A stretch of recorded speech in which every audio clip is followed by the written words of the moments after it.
ত্রিপুরা রাজ্যে দেখছি বিভিন্ন সময় একটা নির্যাতন, একটা অত্যাচার।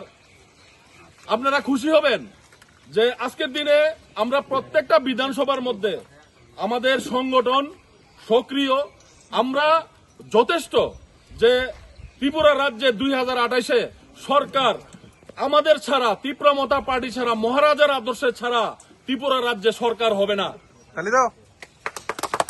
এটা আপনারা সবাই জানেন, সবাই অবগত আছেন। সিপিএম ছাড়া সরকার হবে, কংগ্রেস ছাড়া সরকার হবে, বিজেপি ছাড়া সরকার হবে, কিন্তু তীব্রমতা পার্টি ছাড়া, তীব্রমতাদের মহারাজার আদর্শ ছাড়া সামনের 28-এ সরকার হবে না।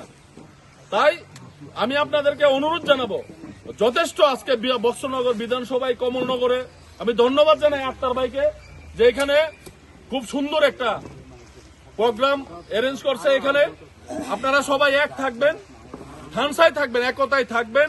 সামনের দিনে যেন আমরা এই ইতিহাসকে আমরা পাল্টাতে পারি। আমাদের মহারাজা বলেছেন যে সামনে 2028-এ আমাদের একজন তীব্রাসা মুখ্যমন্ত্রী লাগবে। আমরাও এখান থেকে শপথ নেই, আমরাও এখান থেকে প্রতিজ্ঞাপন্ন হই যে আমরা 2028-এ ইনশাল্লাহ আমরা ত্রিপুরা রাজ্যের নতুন সূর্যোদয় করব এবং মহারাজার নেতৃত্বে এক নতুন সূর্যোদয় করে আমরা তীব্রাসা মুখ্যমন্ত্রী বানাবো। আমরা এটাই আপনাদেরকে